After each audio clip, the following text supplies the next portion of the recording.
cabo eleitoral de Luiz Inácio Lula da Silva. Se quiser me prender, pode, tá, Alexandre? Você é cabo eleitoral de Lula e do PT. E é uma vergonha que a justiça eleitoral se partidarize dessa maneira vergonhosa, nunca antes vista no país. E se nós que tá de cócoras para o STF, que metade do Senado hoje, a configuração de hoje, tem processo e tem rabo preso com o STF. Então o sistema da tripartição brasileira está completamente conspurcada. Quem manda no país hoje, em associação com o Bolsonaro, em contraponto ao Bolsonaro, em oposição, é muito mais o STF do que o Bolsonaro. Só que isso é grave. Quando o TSE, que é puxadinho do STF, faz oposição ao governo, se transforma num partido político, e mesmo assim o Bolsonaro fica quase páreo duro junto com o Lula, a gente percebe que no Brasil as coisas estão viradas de cabeça para baixo. E mesmo assim a gente teve uma votação expressiva do conservadorismo que fez mais de 2/3 do Congresso Nacional, o que é muito estranho. Eu tenho uma desconfiança aqui das urnas do colocarem o Lula na frente, por exemplo, como eu falei, em Minas Gerais, sendo que lá uma hegemonia de votos conservadores consolidaram o Nicolas Ferreira como o mais votado,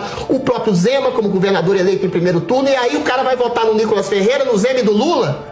Existe uma coisa muito estranha e é muito visível essa estranheza. O TSE, a Justiça Eleitoral, tem lado. E esse lado é Lula. E esse lado é o PT. Não é à toa que a Camila Pitanga vai lá com a camiseta do Lula fazendo um Lzinho, sendo que é a garota propaganda do TSE, porque ela sabe que nada vai acontecer. Alexandre não vai falar das pesquisas manipuladoras, porque ele está a favor. Ele é o maior manipulador dessas eleições. Imagina se ela apostasse com a camisa do Bolsonaro. Cabo eleitoral de Luiz Inácio Lula da Silva. Se quiser me prender, pode, tá, Alexandre? Você é cabo eleitoral de Lula e do PT. E é uma vergonha que a justiça eleitoral se partidarize dessa maneira vergonhosa, nunca antes vista no país. E se nós formos fazer uma linha do tempo aqui, do TSE esse ano, nós tivemos o presidente do TSE, então na época o ministro Barroso, sendo pego ali de maneira inoportuna, dizendo que a eleição não se ganha, a eleição se toma, e aí depois perguntou se estava gravando. Na outra ocasião nós tivemos o ministro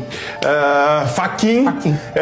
Também tomando decisões ali completamente autoritárias frente à corte, né? E agora nós temos o ministro Alexandre de Moraes proibindo uso de celular na votação, nunca visto antes, e não existe uma justificativa para isso, né? E mais, fazendo vídeos dizendo que as eleições, ele fez uma comparação ali com o futebol, de que ele torce para um determinado time e ele não contesta o gol. Mentira! No futebol existe o VAR, para você voltar e ver. Então existem ali técnicos que analisam a câmera e se houve um erro, você pode mudar. Isso é uma auditoria no futebol, coisa que não acontece no TSE. Mas ele falou então, que se ou eu estou muito maluco, você vai caçar. mas é justamente isso. Aí, ou eu estou muito maluco, eu tenho medo. Ou acontece alguma coisa, ou eu vou ter que mudar minha profissão e virar um escritor de ficção científica, porque algo de muito errado não tá certo. Só pode ser livre se você concordar com o Alexandre de Moraes.